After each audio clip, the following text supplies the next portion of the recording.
In 1994, Shaq Fu was released to a critical meh, but as time went on, the critique of Shaq Fu grew into an online phenomenon. It's kind of weird, isn't it? The creators of these games have to know about the online presence that these games have, and I think that's why the new games exist in the first place, trying to cash in on the game's popularity or infamy while they can. So Shaq Fu opens up with a ridiculous plot line. Shaq is a Chinese orphan that was trained in Kung Fu by his sensei Yi Yi. So this is why you had me wax your rickshaw to learn the moves? Exactly, the moves. So what was the mankini? It improved posture. The main core of Shaq Fu's plot can be summarized as demons are taking over the world by disguising themselves as celebrities in order to turn the human population into morons. I guess it's topical?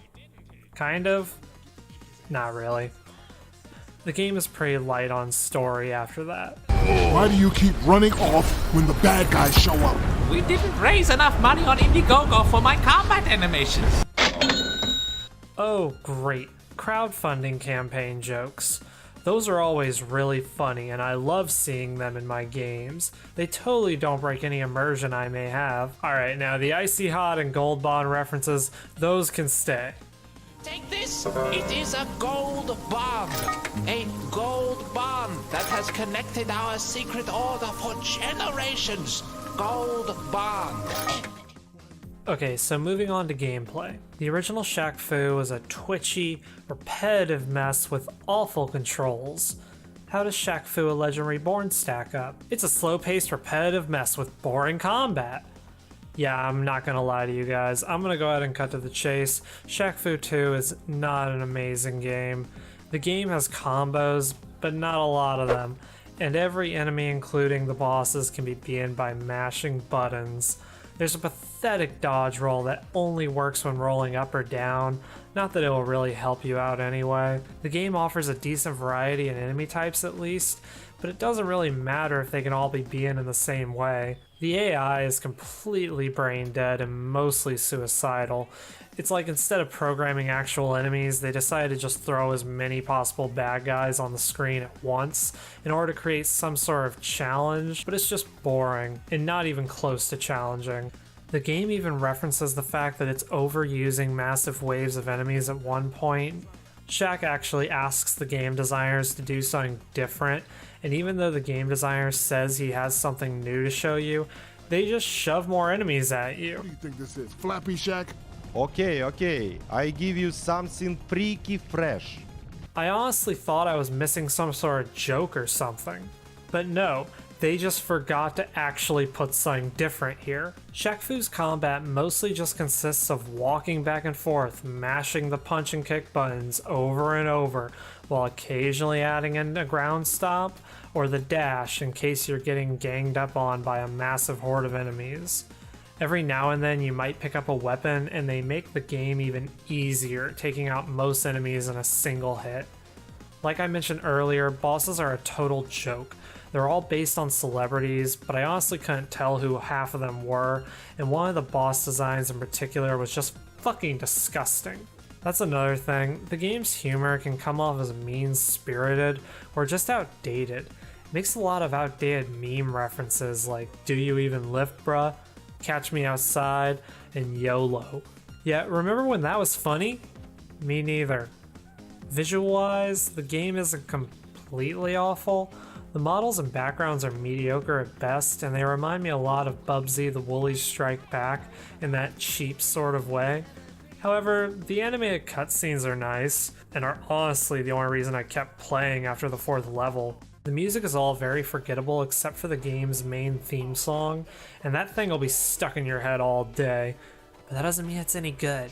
To top it all off, Shaq Fu: A Legend Reborn can be beaten in 4 hours or less. It's a budget title at $19, but still, that's really short for a game with no replay value.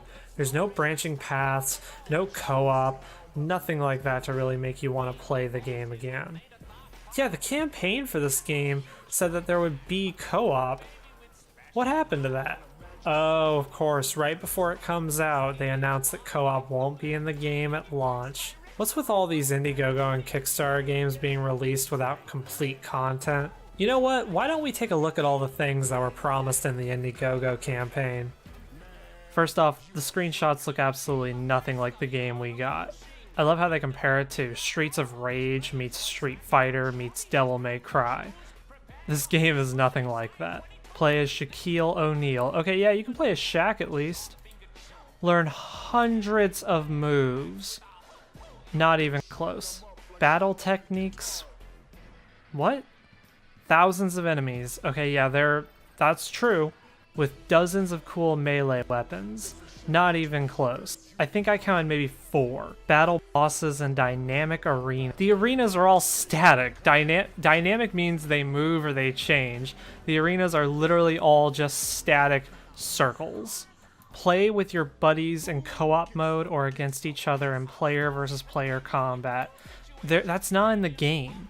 And yeah, I know they said that they would put it in the game later, but it's not in the game now, and that's what you're spending $20 on. Destructive environments. You mean the trucks and things like that just explode randomly? So they say that the story is about Shaquille O'Neal fighting the mysterious Black Star Ninja. There's no Black Star Ninja in the game. Intricately designed combo system that leaves room for a variety of fighting tactics. No. Pimp your character with new moves and abilities. Nope. Select the different fighting styles or combine styles and create your own new discipline. No. Challenges for even the best players. No. Adaptive AI.